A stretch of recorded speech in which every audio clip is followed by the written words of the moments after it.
Cette semaine, Fabrice Derigui, le chef de la maison de Laveline à Ban-de-Laveline, nous régale. On s'occupe de la deuxième recette de cette semaine. Donc il est parti sur une ballotine de truite qu'il associe avec un espumade persil.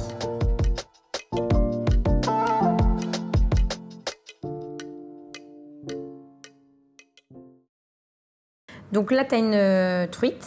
Voilà. C'est déjà un beau morceau. Hein. Ouais, c'est déjà une belle bête, celle-ci. Et là, donc, on va le faire en gravlax. Voilà, c'est ça. C'est ça. Donc là, tu as retiré la peau. Donc on enlève la peau. Les arêtes. Les arêtes. Et un petit peu ce côté un peu noir, bon, oui. Visuellement, hein, qui est comestible, bien sûr. Mais... D'accord. Donc, sachant que c'est une recette, donc là, tu vas nous montrer comment tu fais ton gravlax. Ouais. Mais nous, à la maison, t'en as préparé une d'avance, hein, bien sûr. Bien sûr. Mais nous, à la maison, donc c'est une recette qui se prépare au moins 12 heures à l'avance. Donc, pour que le temps que le gravlax puisse faire son effet, quoi. Ouais, c'est ça. En fait, on va tailler des petits tronçons, donc Oui. en fonction de la taille. Là, on va faire, si tu veux, à peu près un genre comme ça, là. D'accord. En deux pour faciliter après le roulage. Et donc là, tu as du gros sel. Voilà, on a du gros sel, du sucre, OK. ce qui est la base pour Du gravlax. En quantité, c'est quoi? Là, j'ai mis moi à peu près 50-50. On a 50% de sucre pour autant de gros sel. Là, après, on se fait nos ballotines. Tu portionnes déjà et tu le mets donc dans ton sel-sucre. Sel-sucre. Voilà. Et effectivement, là, bon. On va le laisser... Et là, après, tu vas carrément recouvrir. Là, il faut être généreux. Il faut vraiment que ça ait le temps de recracher, quoi. Oui, puis c'est ce qui va permettre de déjà avoir une espèce de cuisson. Voilà, c'est ça, exactement. On va la sécher, on va la cuire, c'est le mot. Et puis, on va laisser ça, donc, effectivement, 12 heures hein, pour celui-ci. Après, des fois, ça peut être 10 heures, ça peut être un peu moins. En tout cas, aux alentours d'une dizaine d'heures, au frais. Au frais. Et ensuite, quand ça sort, tu le rinces. On le dessale bien, donc on le rince bien à l'eau froide. D'accord. Bien. On le met sur un torchon pour absorber toute l'eau qui va rester. Et puis ensuite, on va tout simplement le laisser un petit peu au frigo, 3-4 heures, 4-5 heures sécher. D'accord. Et seulement après, on va le façonner, on va le rouler en ballotine. Et puis après, on travers le produit. Donc ça, on réserve au frais, puis tu nous sors donc le produit que tu as déjà préparé. Ça marche. Donc là, on va faire l'espumade de persil. Donc tu as fait un... Comment on appelle ça d'ailleurs? Un jus de persil, tout simplement. Donc tu as mis quoi? Du persil? Persil blanchi. Oui. Ensuite, qu'on met dans un bol vert, qu'importe. Oui. On récupère 500 g d'eau de cuisson avec ces 500 g de persil. On mixe jusqu'à 2, 3, 4 minutes, histoire d'avoir vraiment un jus qu'on passe au chinois. Et on récupère ce jus. Une fois qu'on a le jus là, on va y incorporer la gélatine. D'accord, donc on peut le faire tout de suite. Tu l'as déjà mis? Elle est là. On incorpore la gélatine. C'est pour ça que tu l'avais mis un peu à chauffer et à tremper. Donc là, tu mets ta gélatine. De toute façon, en termes de quantité, là, Là, on a 500 g de volume de persil, on va dire, de masse. Là, on a 4 feuilles de gélatine. Oui. Une fois que c'est dissous, on va incorporer, on va incorporer les blancs d'œufs qu'on va ajouter en siphon. On va percuter, on va le laisser prendre 6 heures, il faut que ça prenne quand même. Oui.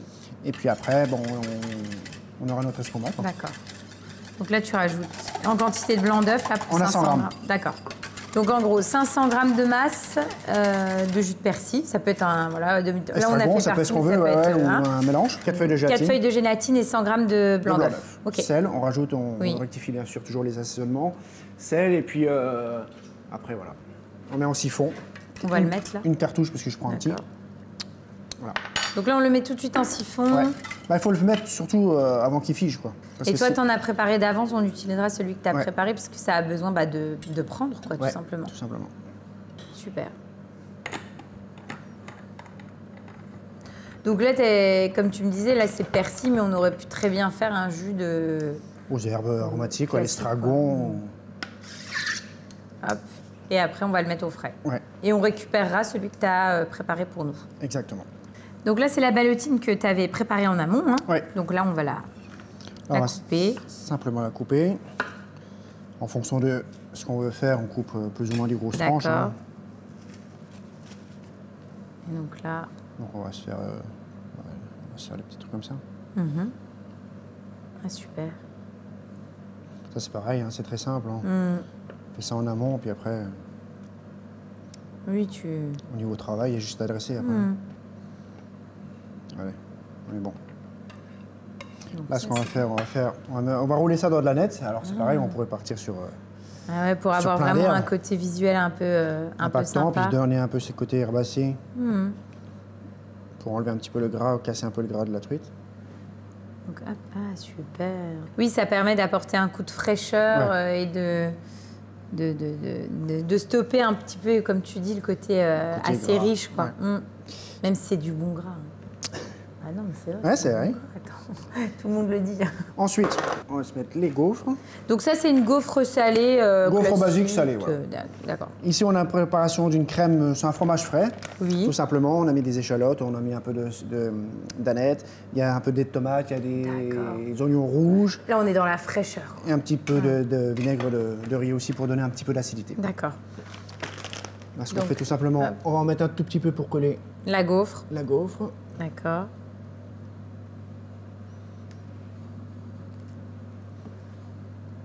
Puis après, on vient jouer. On va être généreux. T'en remets un petit peu.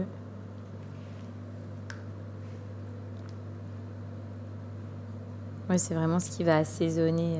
Oui, parce que la gaufre en elle-même, bah, c'est pareil, après dans la gaufre, on peut mettre ce qu'on veut, hein, on met des herbes, on met... Oui. Ensuite, on va y mettre...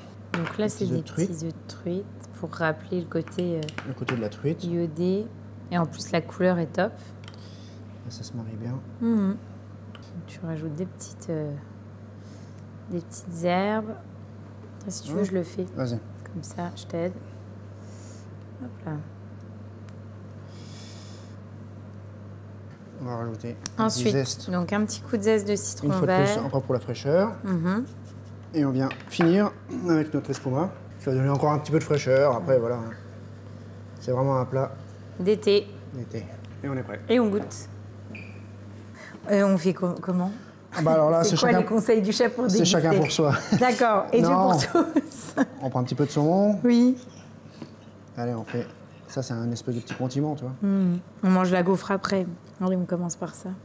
Alors, tu vois, étrangement, il n'est pas si salé que ça. Non. Et effectivement, avec les herbes, etc., là, le côté gras, il est complètement coupé, quoi. Là, on n'a plus rien. Non. Donc, si tu remanges un petit peu avec ça, tu auras l'acidité du vinaigre de riz. On a le rappel avec les œufs de saumon. On a vraiment un plat qui est complété, quoi. On a l'acide, le sucré, la douceur.